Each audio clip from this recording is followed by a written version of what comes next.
Bonsoir à tous et bienvenue. Aujourd'hui, on vient d'assister à la victoire de Manchester City, qui, il faut reconnaître, a beaucoup souffert au cours des derniers matchs. Au cours de ces derniers matchs, ils ont quasiment enchaîné quasiment une douzaine de matchs sans victoire. Donc aujourd'hui, face à Leicester, ils ont fait le boulot et ça va un peu rassurer Pep Guardiola. Ça va aussi rassurer les propriétaires de Manchester City et toute l'équipe parce que franchement, en fait, c'est du jamais vu ce qu'ils ont. La série noire qu'ils ont réalisée au cours de cette saison-là, c'était encore du jamais vu. Ils n'avaient encore pas perdu autant de points en Premier League depuis que Pep Guardiola était entraîneur, parce que là, c'est du très très haut niveau dans le mauvais sens, parce que la plupart du temps, c'est que en Première Ligue, il n'y avait pas en fait de dominant, il n'y avait pas une équipe en fait qui dominait le championnat de façon constante en fait au cours des dernières années. Seul le Manchester City de Pep Guardiola a réussi à faire cela en remportant quatre, pas une ou deux, mais quatre premières ligues d'affilée. C'était du jamais vu, tout simplement. Ils sont les premiers dans l'histoire de la Première Ligue à réaliser cet exploit-là. Même le Manchester United de Sir Alex Ferguson n'a pas réussi à réaliser cet exploit-là. Donc, c'est dire à quel point ils ont réalisé quelque chose d'incroyable. Et entre-temps aussi, ils ont remporté pas mal d'FA Cup et ils ont même réussi à remporter la Ligue des Champions. Avant cela, ils ont été en finale de la Ligue des Champions qu'ils n'ont pas réussi à remporter face à Chelsea. Donc, c'est dire les performances incroyables que Pep Guardiola a réussi à faire du côté de Manchester City.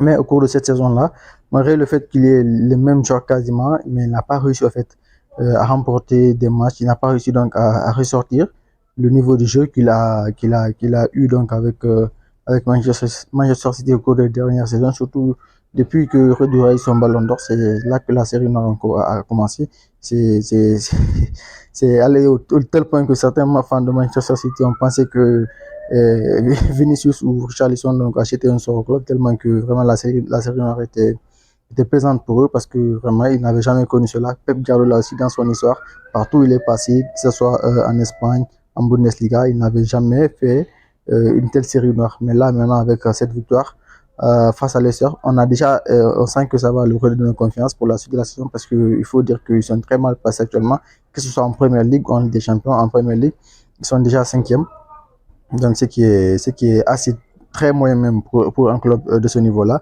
Ils ont deux matchs d'avance même sur Liverpool, qui est solide premier et qui a maintenant 11 points en fait, d'avance sur eux. Et donc c'est tout simplement incroyable. Là, la course à suite, c'est quasiment terminé quand on va à Liverpool, la façon dont ils jouent cette saison-là. On peut se dire qu'il n'y a pas de course au tout pour Manchester City. Leur objectif, ce sera plutôt de finir parmi les quatre premiers dans le Big Four pour essayer de se qualifier pour la prochaine Ligue des Champions et d'essayer donc de se préparer pour la saison prochaine encore. Mais en Ligue des Champions aussi, on voit qu'ils sont très très mal classés. Ils risquent même de se faire éliminer, sachant qu'ils doivent déjà affronter le Paris Saint-Germain le 20 janvier. Donc, ce sera un match crucial pour eux au Parc des Princes. Il faudra qu'ils gagnent pour espérer se qualifier. Les restes deux matchs, il faut qu'ils gagnent ces deux matchs-là pour se qualifier. Le Paris Saint-Germain aussi, ils sont en très très grande difficulté aussi à la Ligue des Champions. Ils ont aussi besoin de gagner ce match-là. Donc, là, ce sera un match vraiment d'enfer, parce que c'est un match qui va certainement décider de quelle équipe entre les deux va pouvoir espérer donc continuer le chemin à Ligue des Champions. Ça serait assez terrible de voir que ce soit le Paris Saint-Germain ou Manchester City se faire éliminer, et ça serait vraiment quelque chose d'inimaginable au début de saison. Mais sur Manchester City, les difficultés qu'ils ont eu au cours des derniers matchs, c'est surtout dû principalement donc aux blessures qu'ils ont eues. Il y a eu leur ballon d'or, Rodri, qui s'est blessé, qui ne sera pas disponible au cours de cette saison malheureusement, qui était un pion essentiel du dispositif de Pep Guardiola, qui était le milieu 6, préparateur, organisateur du jeu, qui faisait vraiment des performances solides avec Pep Guardiola et avec Manchester City. Donc, avec sa blessure, on a vu que Pep avait tout prévu sauf un remplaçant pour Rodri, parce que Kovacic, c'est vrai que c'est un bon milieu de terrain, il a fait de belles performances au Real ou à Chelsea, mais c'est pas un numéro 6. C'est plutôt donc un bon numéro 8, quelqu'un qui est capable de porter le jeu vers l'avant et tout. Gundogan aussi, c'est pas un numéro 6 typique, c'est un numéro 8, voire même un numéro 10. Il est capable de jouer à ce poste-là. Il a déjà montré par le passé. Donc, au cours de ce mois de janvier-là, ce mercato hivernal, certainement, il faut que Pep Guardiola donc réussisse à faire des recrutements solides pour essayer de ramener City au niveau qu'il mérite d'être, parce que c'est au cours des derniers matchs, avant ce match face à Leicester, qu'ils ont réussi à remporter 2 buts à 0. C'était assez moyen. Et surtout, ce qu'on a constaté, c'est qu'il est revenu à son dispositif habituel de 4-3-3. Là, c'est une bonne chose déjà, parce que l'équipe a beaucoup plus d'équilibre lorsqu'il joue dans ce système-là.